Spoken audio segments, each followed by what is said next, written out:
आशा करता हूं आप सब बहुत अच्छे होंगे। मेरा नाम है सिद्धांत अग्निहोत्री, स्टडी ग्लोस पे आपका बहुत बहुत स्वागत है। बहुत बच्चे कल मुझे कह रहे थे सर आपने इसरो की अपडेट नहीं दे रहे हो। चलो कोई बात नहीं, मैं सारी अपडेट आपको दूंगा, डेली दूंगा। मैंने सोचा था कि मैं 3-4 न्यूज एक साथ आ जाए फिर दे दूंगा। तो हम आज अभी बात करेंगे कि भाई सल्फर डिटेक्ट हो गया है। क्या बात है, बल्कि सर सल्फर इससे क्या होता है? सल्फर तो हमारे घर में भी है, बताऊंगा मैं, टेंशन ना लो। पी मत लेना कभी सल्फर को थोड़ी ना पीते हो। सल्फ्यूरिक एसिड होता है ना, H2SO4 एसिड होता है वो। आंसर राइटिंग का कोर्स ये जीएस पेपर 3 के लिए बहुत इंपॉर्टेंट है। जीएस पेपर 3 आपको वेरोनिका मैम और खुशबू मैम पढ़ाएंगी, जिन्होंने इस बार काफ़ी सिलेक्शंस भी दिए हैं। 150 घंटे मात्र 500 रुपये का, आप विश्वास करोगे 490 का है बेसिकली। तो आप ये समझो कि हमने इतना सस्ता कोर्स लॉन्च किया है। 10 से 15 हज़ार, चाहे ऑनलाइन हो चाहे ऑफलाइन हो, आंसर राइटिंग होती है, लेकिन हम इतने कम पे इसको लेके आए हैं। शानदार क्वालिटी, आपके आंसर चेक किए जाएंगे, चाहे वो हिंदी माध्यम हो चाहे इंग्लिश माध्यम हो। टेंशन लेने की जरूरत नहीं है। तो फटाक से कोर्स को अवेल करो, क्योंकि परसों से क्लासेस शुरू हो जाएंगी। ओके, लाइव क्लासेस होंगी और रिकॉर्डेड सेशन भी आप देख सकते हो। तो जो वर्किंग उनको भी टेंशन लेने की जरूरत नहीं है।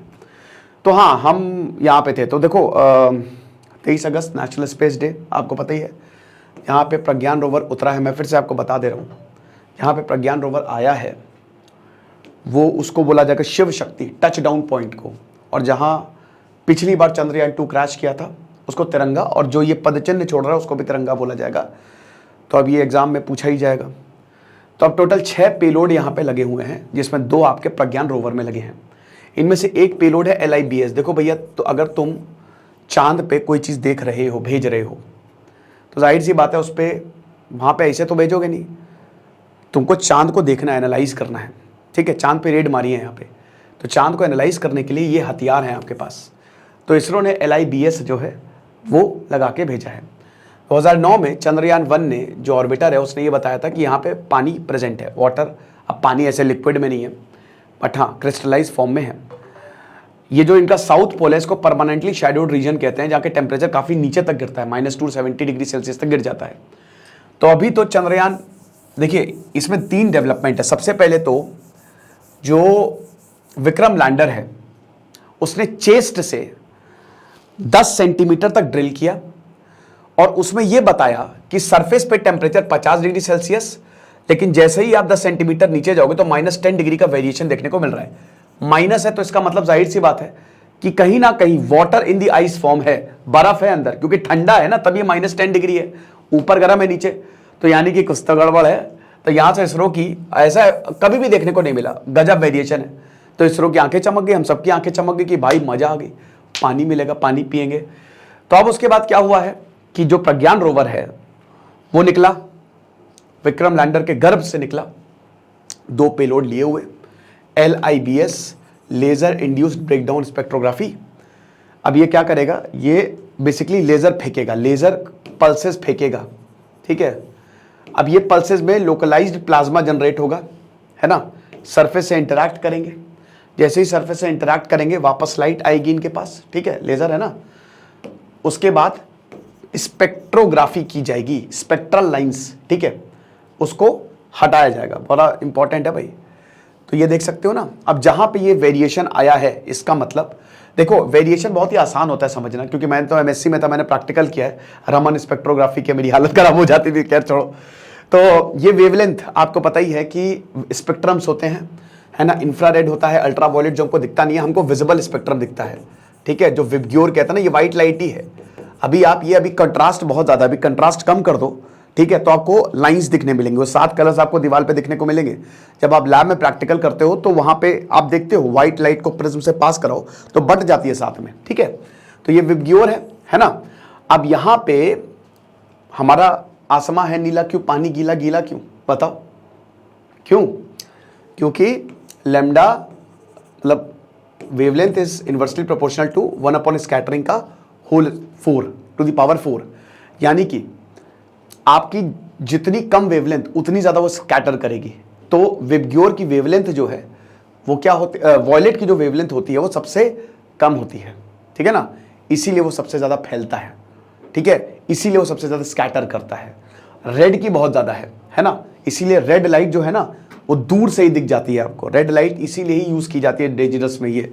तो ये वेवलेंथ से बेसिकली हम पहचानते हैं, और हर एक एलिमेंट की अलग अलग वेवलेंथ होती है। ओके, तो अब ये वेरिएशन जब आता है तो आपको पता चलता है। तो यहां पे लेजर छोड़ी गई, लाइट कलेक्ट की, स्पेक्ट्रल लाइंस आ गई है, ठीक है।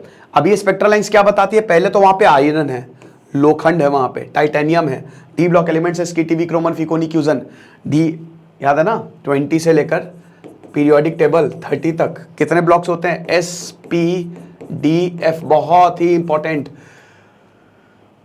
पीरियोडिक टेबल समझ गए तो और इनऑर्गेनिक केमिस्ट्री समझ जाओगे, ठीक है।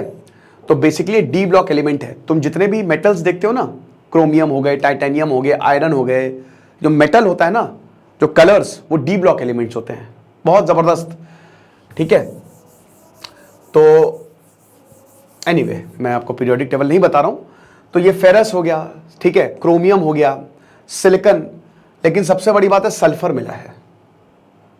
क्या बात है, सल्फर मिला है, ऑक्सीजन भी मिला है।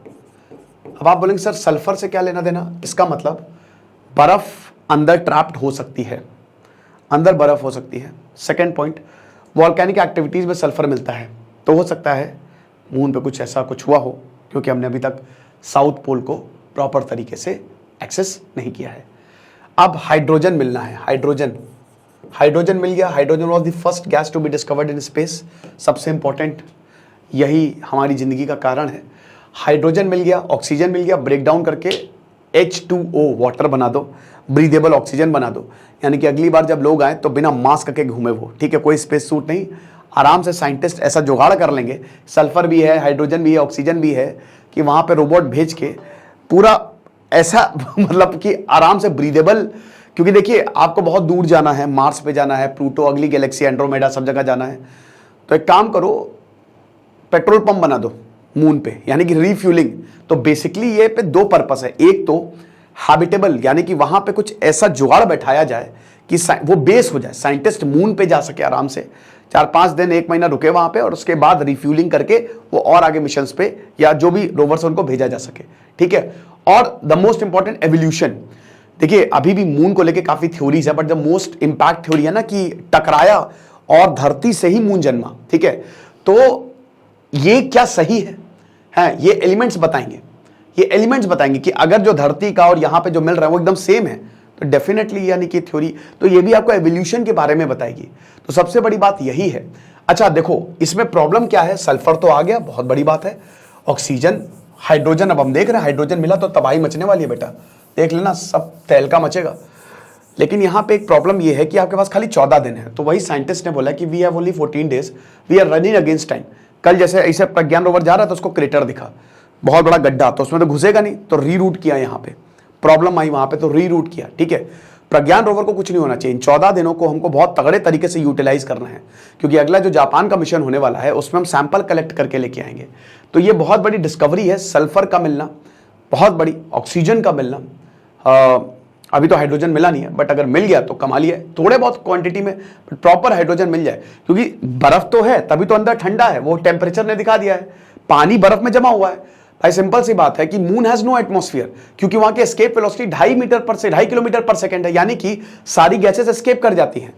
अब जो विजिबल है सूरज की तरफ, जो पार्ट मून का, वो ऑलरेडी इवेपोरेट कर गया, लेकिन साउथ पोल में सब नीचे बैठ रहा है, ठीक है। साउथ पोल में जो हो सकता है वाटर हो मिक्स होकर नीचे बैठ गया, वो वो जम गया हो, क्योंकि वहां पे सूरज की रोशनी इतनी पहुंच नहीं रही है, और अगर ये हो गया तो कमाल हो जाएगा, ठीक है। तो देखेंगे आगे, फिलहाल ये बहुत बड़ी डिस्कवरी है। तो आई होप ये लेक्चर आपको समझ में आया होगा। बाकी आप हमारे आंसर राइटिंग कोर्स को अवेल करो यार, और चैनल को सब्सक्राइब करो यार। Thank you so much.